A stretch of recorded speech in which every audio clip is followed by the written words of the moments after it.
Na tumeambia polisi mtu yoyote mwenye atakaribia police station piga yeye risasi. Interior Cabinet Secretary Kipchumba Murkomen shocks Kenyans after giving a shoot to kill order to police against protesters attempting to storm police stations. Nurses countrywide down tools, with government accused of ignoring their demands. Our sign language interpreter tonight is Laura Omondi. My name is Cynthia Nanjala. Interior Cabinet Secretary Kipchumba Murkomen sparked outrage after publicly directing police officers to shoot anyone attempting to storm police stations. The remarks were made while he was assessing damages at the Dagoretti police post following the June 25th demonstrations. The CS's remarks were not well received. Locals at the scene heckled and jeered, some chanting the word "one term," a slogan popularly used by opposition leaders in their criticism of President William Ruto's administration. Despite the negative reaction, Murkomen defended his order, asserting that any attempt to steal police weapons should be treated as a national security threat. Na tumeambia polisi mtu yoyote mwenye atakaribia police station piga yeye risasi. Mtu yoyote.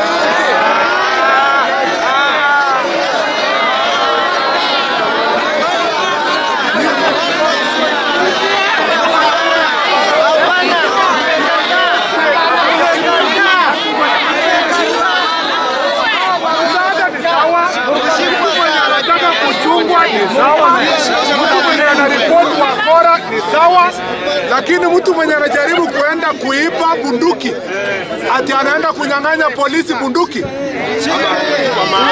ashika mtu ananyang'anya bunduki, ama mtu mwenye anatupiwa mawe polisi anataka kuua polisi ati atakuja kubembelezwa. Unafikiria bunduki ni mandazi? Lakini wananchi wa area hapa wenye anakuja kuripoti mwenye amekuja kukosea nini, mwenye amefanya nini, anaandikiwa, unapeleka kotini, hiyo anapelekwa kotini. Lakini mtu mwenye anakuja kuchukua bunduki, ati mtu atakuja, ati anakuja kuchoma, ati anachoma police station. Wacha niulize nyinyi mtajenga hii police station? Mko na pesa ya kujenga hii police station? Mko nayo? Wewe vijana, ule unaongea mbaya hapa. Wewe uko na pesa ya kujenga police station? Na hii maneno unaongea mingi ni hata koti hatuna. Hapa mambo ya kuchoma police station hii ni ya mwisho. Kwamba hatuwezi kukubali tena polisi apikwe, police station ipikwe ama ofisi ya serikali. Hatuwezi. Hiyo jana ilikuwa ya mwisho. Mmenisikia? Yes sir. Hii bunduki mmepewa hapa, mimi sijapewa. Na mkupewa ndio ikue decoration. Mtu akijaribu police station anakuja kuchukua atu bunduki, anataka kupiga wewe maisha yako. Jiokoe kwanza. Hiyo story ingine ya sijui ati ulifanya nini, hiyo tutafanya baadaye na mimi nitakuwa mbele kukutetea. Thank you sir. Tumeelewana? Yes sir. Please, hiyo ya jana ikue ya mwisho. Police station na police officer. Unatoroka tu wakati unaona ile yenye uko nayo, hata ukipeleka 5 6 bado ni wengi. Now, President William Ruto has brushed off the growing calls by opposition leaders for his resignation, challenging them to offer a viable alternative plan instead of inciting violence and unrest in the country.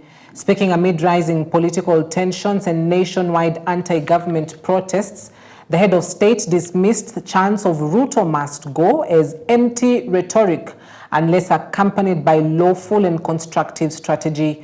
The president made the remarks on Friday during the International MSMEs Day celebrations in the wake of violent protests that erupted across the counties or the country on Wednesday, June 25th, leaving businesses vandalized, jobs lost, and several people injured. What I'm asking is that, because I have tried to listen to the people organizing the demonstrations, and they have said 3 things. They have said they love Kenya, but they hate the leaders. And they have talked something about one term. And they have said Ruto must go. Those are the things I have listened to, you know. And therefore, I want to ask them this, because if you truly love Kenya, as you say, don't burn your country. So, if you want Ruto to go, please do the honorable thing, you know. Develop a better plan than the one I have. Yes. The one that creates more jobs than the one I have. The one that brings down the cost of living than the one I have. The one that creates more opportunities for the young people of Kenya than the one that exists. You know. Do not tell us that you hate so-and-so. This one must go. That one must have this term or the other. And you have no strategy. And I want to express my deepest regret for the loss of lives, looting and wanton destruction, and loss of valuable property belonging to our traders who were deliberately targeted by criminal elements during the protests this week. Kenya will not be held hostage by violence. We will protect our economy, defend our democracy, and secure the livelihoods of all Kenyans. And I want to ask the leaders, religious leaders, political leaders, who are encouraging this movement towards violence and chaos and anarchy. What is your plan? So, you're telling these young people to burn the place. You're telling them to cause violence. So that what happens? Deputy President Kithure Kindiki on his part has warned of attempts to drive the country into lawlessness and anarchy, saying what happened on Wednesday, 25th of June was unprecedented and was meant to destabilize the country. The Deputy President warned of firm and deterrent actions to be taken against those who engaged in violent acts and massive destruction, adding it marked a turning point on how similar events will be handled in the future. The Deputy President said the kind of atrocities meted on innocent Kenyans, including raping of women, massive looting and destruction of property in the name of peaceful protests, was similar to the deadly and heinous acts committed during the 2007-2008 post-election violence. Uliona ule uharibifu ambao ilifanyika juzi. Wasichana, kina mama wakabakwa. Mali ya watu ambao wana hatia ikashambuliwa, ikaporwa. Mchana kutwa, usiku kuchwa. Polisi wetu wanajaribu kwa sababu walikuwa wamewekwa hofu. Wachaneni na watu wafanye mambo yao. Watu wako na uhuru ya kufanya kila kitu. Lakini sasa umeingia duka ya mtu, umechukua vitu zake, umebaka mama ama msichana. Umeingia police station, umechukua bunduki na risasi. Si hiyo ni mapinduzi jameni? Ama kuna kitu kingine hapo? Kuna mambo ya haki ya binadamu hapo, sijui haki na demokrasia hapo. Kwa hivyo mimi nataka niseme ya kwamba serikali ya Kenya inaheshimu uhuru wa wananchi kuandamana na kujieleza. Na wananchi wako na uhuru wa kutofautiana na serikali na kuwa na maoni badala na kusema hawapendi mambo mengine ambayo tunafanya. Lakini hakuna mtu wako na uruhusa ya kujaribu mapinduzi ama kujaribu kuhujumu usalama na udhabiti wa taifa la Kenya, kwa sababu tumekuwa hapo mbeleni 1982, tumekuwa karibu hapo 2007, na iwezekani Kenya kila saa Mungu akitupatia nafasi ya kusoma somo, atusomi lile somo tunangojea tunakuwa na kisa kama kile tena. that we will not allow what happened the day before yesterday to happen again on the soil of the Republic of Kenya, not when we have the opportunity and the responsibility to protect the nation. Sikia wengine wakisema sijui mimi ni shujaa sana, ati hakuna mtu anaweza nishika. My friend. A group of activists is calling for investigations into what they describe as the criminal hijacking of recent protests. The group, led by Bunge la Mwananchi chairperson Lawrence Oyi, called for investigations to arrest those suspected of financing them. The leaders claim organized groups are paid to cause widespread destruction of property and disrupt businesses, saying such actions undermine the right to peacefully assemble, taking away legitimate public concerns.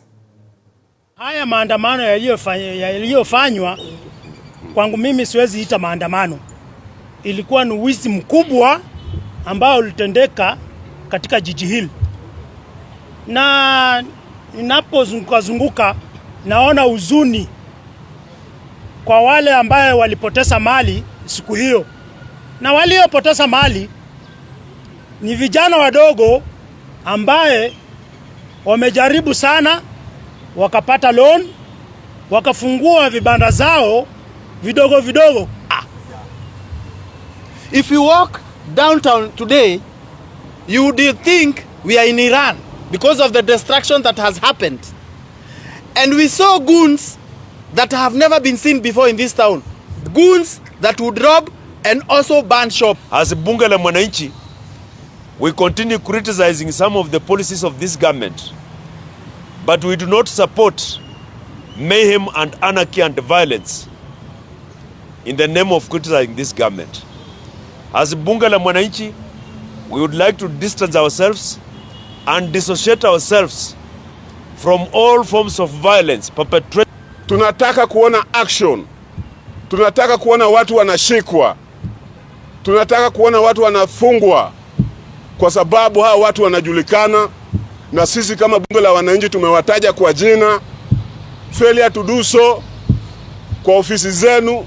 Tunaomba Director of Criminal Investigation ndugu yetu Bwana Amin uingilie katikati, ufanye uchunguzi kabambe, make sure these people are arrested and arraigned in court to face charges of anarchy. National Assembly Speaker Moses Wetangula has criticized sections of the clergy and foreign envoys for failing to condemn the violence, looting and destruction witnessed during this week's Gen Z-led protests. Speaking during the Likuyani Women Empowerment Program at Matunda Comprehensive School, Wetangula questioned the silence of religious leaders and members of the diplomatic corps in the wake of what he described as criminal acts that marred the demonstrations. The speaker said it was deeply troubling that some clergy and foreign diplomats who had been vocal in supporting the Gen Z movement had not spoken out following the chaos in Nairobi and other parts of the country. Nimeona mabishops wangu wakisema maandamano lazima iendelee. Hiyo ni haki yao. Nimeona mabalozi, some ambassadors from our friendly countries, and you know I have been your foreign minister for 10 years. Assistant Minister 5, Minister 5. I know mambo ya foreign affairs very well. Our ambassadors who serve their countries here also went to the TVs and said, wacha maandamano iendelee. They don't have to tell us, because our constitution is very clear. Anybody can picket, anybody can demonstrate, anybody can present a petition to a public office. Ile ilianza kama mchezo, ikaharibu mali ya watu wakakufa, wengine wakaumia, hata polisi waliumia sana. Vijana wakaanza kunajisi wanawake katika Thika Road, wanakutoa kwa pikipiki, wanafanya mambo yao. We don't want our country to go that way. Na mimi nataka kuomba viongozi wenzangu, and I've said this before. You want to become our leader of Kenya, respect those who are in leadership so that you'll be respected when you get there. Embu County Governor Cecily Mbarire has launched a scathing attack against former Deputy President Rigathi Gachagua, accusing him of allegedly sponsoring violent groups to infiltrate recent youth-led protests and cause widespread destruction in Embu town and Kiritiri. Addressing the press after touring the damaged sites, Governor Mbarire decried what she described as a calculated effort by Gachagua alongside a faction of local leaders to incite unrest aimed at undermining her administration and leadership credentials. According to the governor, the alleged plot to incite chaos was devised during a recent political gathering in Embu town held during the unveiling of the Democracy for Citizen Party aspirants. To one Rigathi Gachagua.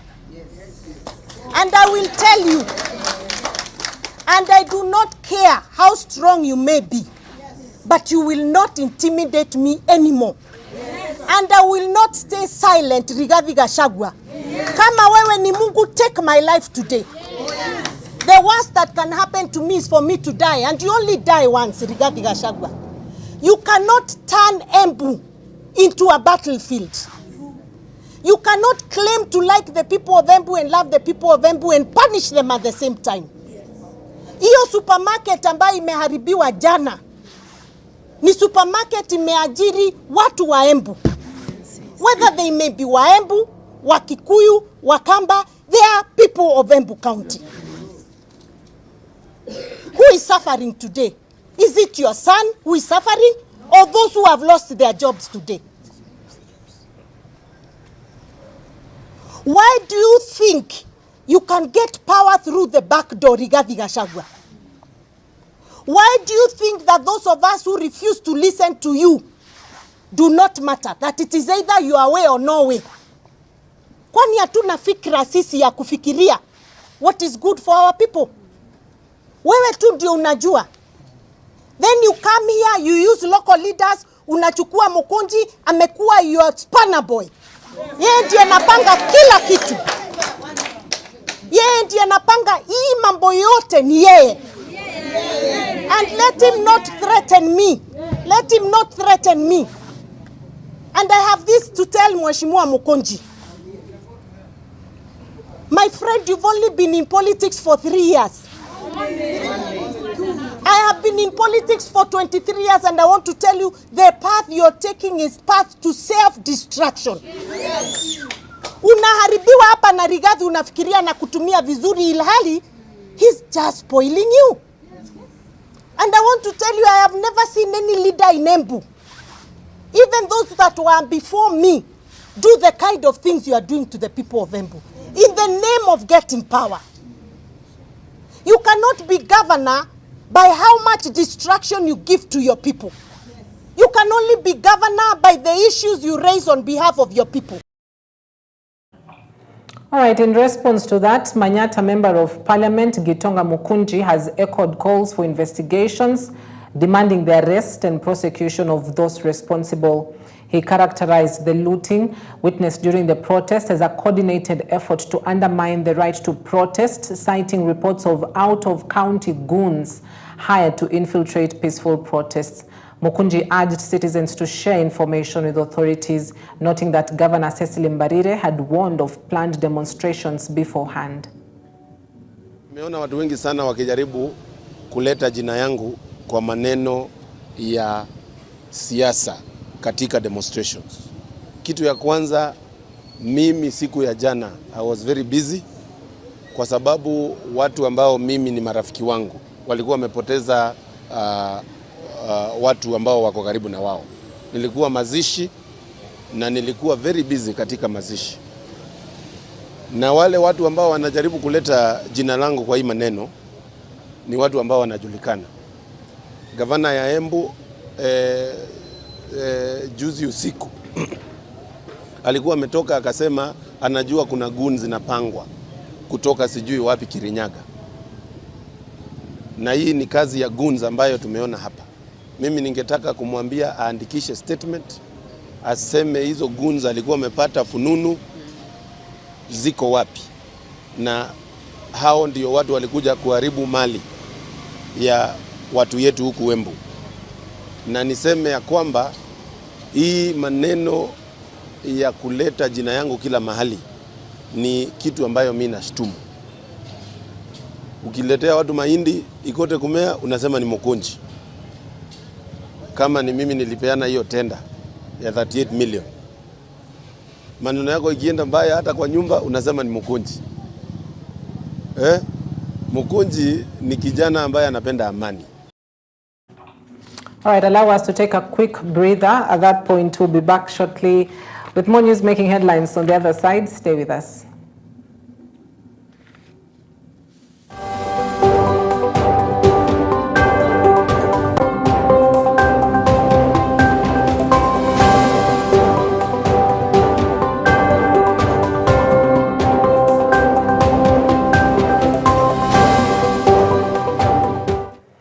Welcome back. Thank you for staying with us. The Kenya National Union of Nurses has announced an industrial action which kicked off Friday, 27th, 2025, accusing the government of failing to meet their demands. Among key grievances is the failure to transition nurses employed under the Universal Health Coverage UHC program to permanent and pensionable terms. The union also accused county governments of failing to implement the 2024 revised salary structure in line with guidelines from the Salaries and Remuneration Commission (SRC). Additionally, the national government has been accused of failing to implement the return to work formula agreed upon in November 2017.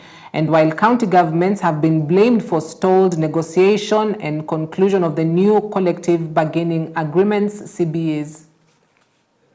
On 29th of May 2025, the Kenya National Union of Nurses and Midwives, through the National Executive Board, issued a 26-day strike notice, and the strike was based on the following grounds issues that have not been resolved for a very long time. One of them was failure to convert UHC nurses to permanent and pensionable.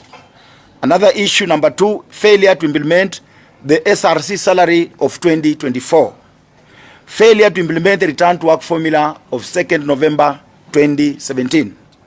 Failure by the county government to negotiate and conclude collective bargaining agreements. Number 5, illegal deductions of agents' fee by Kenyatta National Hospital. Number 6, failure by the Ministry of Health to transfer budget and grants to Mathari National Teaching and Referral Hospital. Issue number 7, failure to address acute nurse shortage in the public health facilities across the country. Biggest and the most powerful organ of this union has extended this strike for 30 days, and if these issues will not be resolved, we can say confidently that the strike will begin on 3rd August 2025. Na kuna jambo moja tumekubaliana kwa kauli moja, ni kwamba sisi tunahudumia mwananchi mmoja katika nchi ya Kenya. Ule mwananchi ambaye ako Lamu ni sawia na ule mwananchi ako katika kaunti ya Migori. Kwa hivyo tumesema ni kwamba haya mazungumzo yaweze kufanyika mahali pamoja.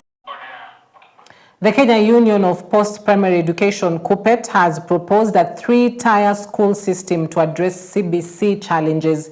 Speaking after attending a seminar for KUPPET officials from Kilifi, Tana River and Lamu counties, the national chairman of the union and a Muhaya member of parliament, Omboko Milemba, say the ongoing confusion, particularly the tussle between the KUPPET and the Kenya National Union of Teachers (NAT) over the junior secondary school teachers could only be resolved by introducing another tier in the school system. JSS, we wanted JSS to be part of the secondary schools, and we wrote to every office and delivered the letters, including the presidency. But we did not succeed on that because of other reasons, which we know. The push is still there, but the plans moving forward, we must change strategy. For JSS to stand, possibly think about this. Could JSS be an independent school so that we have 3 levels of schools? We have the primary school. We have JSS led by the people who are in JSS, and we shall win what you are talking about. because it's the teachers who are teaching JSS that will become the principals and leaders of that particular sector. And then we have the higher school. That will enable the linkage between the secondary school teachers who are in the JSS and those who are in the senior school to link up, and it will be very, very easy. You know very well our schools are operating with free space because we have some empty class in the secondary schools. So, food for thought.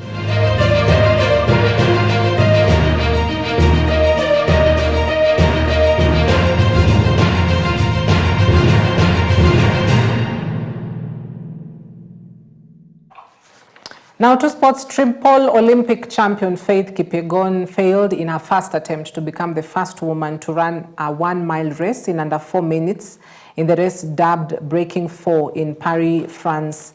The 31-year-old cut the tape in 4 minutes and 6.22 seconds, shaving off 1.22 seconds from her world record, but almost 7 seconds from the target.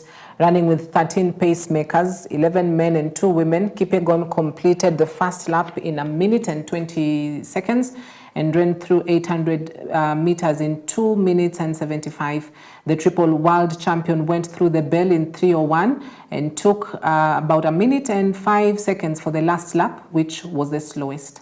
Barefoot to school that she would be on this stage in front of this crowd, heading off the backstretch for the final time. Faith against the clock. The Pacers step away. They begin to support as Faith Kipyegon heads towards history here in Paris as she gets under her previous